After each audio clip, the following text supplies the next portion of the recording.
Chapter 19. And it came to pass in those days, when there was no king in Israel, that there was a certain Levite sojourning on the side of Mount Ephraim, who took to him a concubine out of Bethlehem, Judah. And his concubine played the whore against him, and went away from him unto her father's house to Bethlehem, Judah, and was there 4 whole months.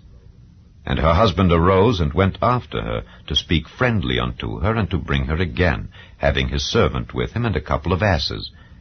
And she brought him into her father's house. And when the father of the damsel saw him, he rejoiced to meet him. And his father-in-law, the damsel's father, retained him, and he abode with him 3 days. So they did eat and drink, and lodged there. And it came to pass on the 4th day, when they arose early in the morning, that he rose up to depart. And the damsel's father said unto his son-in-law, Comfort thine heart with a morsel of bread, and afterward go your way. And they sat down, and did eat and drink both of them together. For the damsel's father had said unto the man, Be content, I pray thee, and tarry all night, and let thine heart be merry. And when the man rose up to depart, his father-in-law urged him. Therefore he lodged there again. And he arose early in the morning on the 5th day to depart, and the damsel's father said, Comfort thine heart, I pray thee. And they tarried until afternoon, and they did eat, both of them. And when the man rose up to depart, he and his concubine and his servant, his father-in-law, the damsel's father, said unto him, Behold, now the day draweth toward evening. I pray you tarry all night. Behold, the day groweth to an end. Lodge here, that thine heart may be merry, and tomorrow get you early on your way, that thou mayest go home. But the man would not tarry that night, but he rose up and departed, and came over against Jebus, which is Jerusalem. And there were with him 2 asses saddled. His concubine also was with him. And when they were by Jebus, the day was far spent. And the servant said unto his master, Come, I pray thee, and let us turn into this city of the Jebusites, and lodge in it. And his master said unto him, We will not turn aside hither into the city of a stranger that is not of the children of Israel. We will pass over to Gibeah.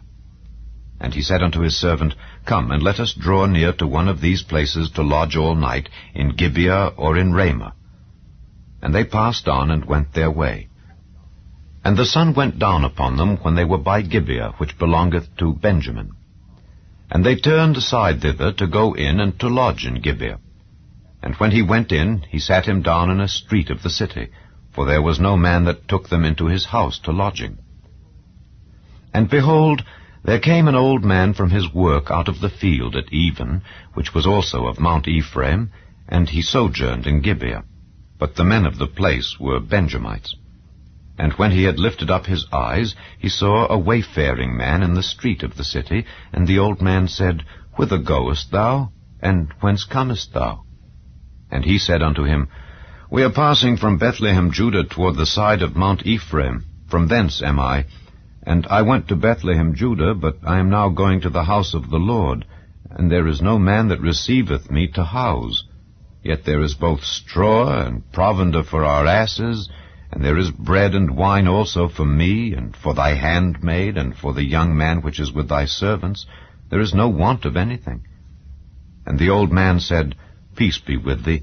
Howsoever, let all thy wants lie upon me. Only lodge not in the street. So he brought him into his house, and gave provender unto the asses. And they washed their feet, and did eat and drink. Now as they were making their hearts merry, behold, the men of the city, certain sons of Belial, beset the house round about, and beat at the door, and spake to the master of the house, the old man, saying, Bring forth the man that came into thine house, that we may know him. And the man, the master of the house, went out unto them, and said unto them, Nay, my brethren, nay, I pray you, do not so wickedly. Seeing that this man is come into mine house, do not this folly.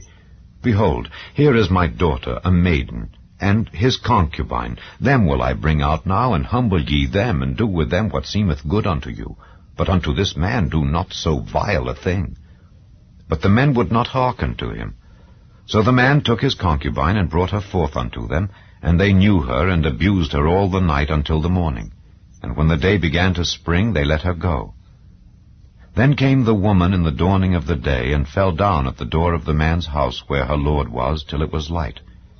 And her lord rose up in the morning, and opened the doors of the house, and went out to go his way. And behold, the woman his concubine was fallen down at the door of the house, and her hands were upon the threshold. And he said unto her, Up, and let us be going. But none answered. Then the man took her up upon an ass, and the man rose up, and gat him unto his place. And when he was come into his house, he took a knife, and laid hold on his concubine, and divided her, together with her bones, into 12 pieces, and sent her into all the coasts of Israel. And it was so that all that saw it said, There was no such deed done nor seen, from the day that the children of Israel came up out of the land of Egypt unto this day. Consider of it, take advice, and speak your minds.